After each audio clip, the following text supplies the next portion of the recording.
इस बार प्रधानमंत्री नरेंद्र मोदी ने एक ऐसी कसम खाई है जिसकी वजह से बीजिंग और अमेरिका सख्ते में है।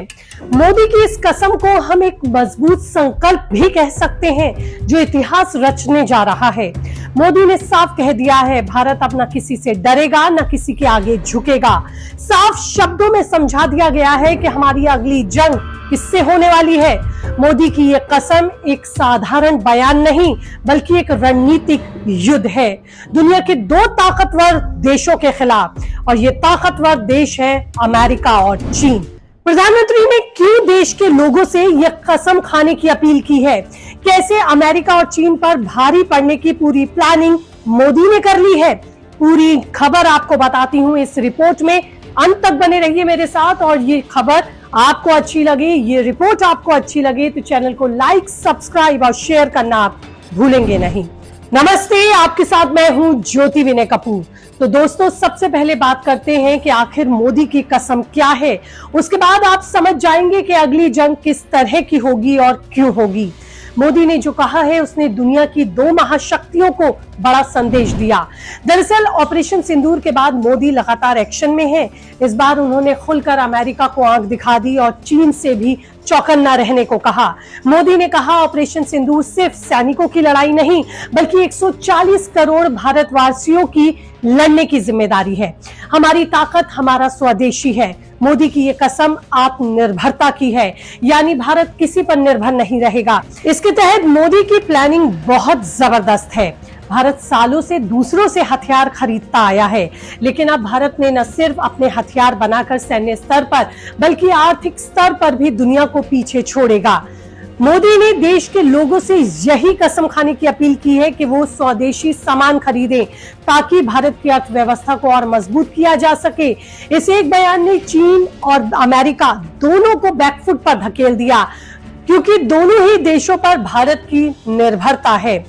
मोदी जानते हैं, युद्ध सिर्फ सीमा पर नहीं लड़े जाते, युद्ध बाजारों में भी होते हैं, और जब बाजार की बात आती है तो भारत सबसे बड़ी ताकत है।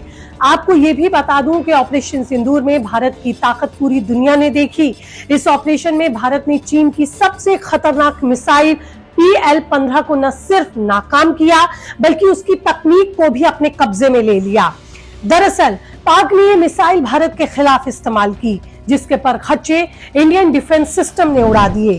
चीन की इसी मिसाइल के मलबे का पोस्टमार्टम अब भारत कर रहा है, जिससे तकनीक का पता लगाकर चीन की इस ताकत का जवाब भी तैयार किया जा सके। चीन अपने इस मिसाइल को ब्रह्मास्त्र कहता है। चीन इस मिसाइल को पाकिस्तान को बेच चुका है, लेकिन पाकिस्तान ने इसकी आजमाइश भारत पर की। लेकिन ऑपरेशन सिंदूर में दुनिया ने न सिर्फ भारत का वार देखा बल्कि बचाव का बेजोड़ तरीका भी देखा। अब चीन के हाथ पांव फूल गए, क्योंकि भारत अब न सिर्फ चीन की खतरनाक मिसाइल का जवाब तैयार करेगा बल्कि इसे दुनिया को भी बेचेगा। ऑपरेशन सिंदूर के बाद तो भारत से हथियार खरीदने की आप कह सकते हैं एक होड़ सी लग गई है। इजराइल ने भारत से हथियारों की मांग की, वहीं ताइवान ने भी भारत के आगे हाथ फैलाया। मतलब समझ रहे हैं ना आप, चीन जो अब तक गुमान में चूर था वो पाकिस्तान की वजह से शर्मिंदा हो गया। इतना ही नहीं, ऑपरेशन सिंदूर के बाद दुनिया ने भारत के डिफेंस सिस्टम और हथियारों का लोहा माना। नाटो के बड़े बड़े सैन्य अधिकारियों ने भारत की इस डिफेंस तकनीक की तारीफ की और चीन की डिफेंस मार्केट 13% तक गिर गई। अब सवाल ये है कि मोदी ने आखिर ऐसी रणनीति बनाई क्यों जिससे चीन और अमेरिका दोनों परेशान है। देखिए, मोदी की रणनीति दोहरी है।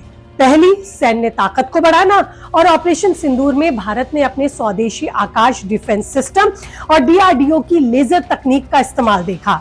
यह दिखाता है कि भारत अब विदेशी हथियारों पर कम निर्भर है। दूसरी, आर्थिक जंग। मोदी ने स्वदेशी को बढ़ावा देकर चीन और अमेरिका के प्रोडक्ट्स का बहिष्कार करने की अपील की है। उदाहरण के लिए 2024 में भारत ने चीनी ऐप्स पर बैन लगाया था, जिससे चीन को अरबों का नुकसान हुआ।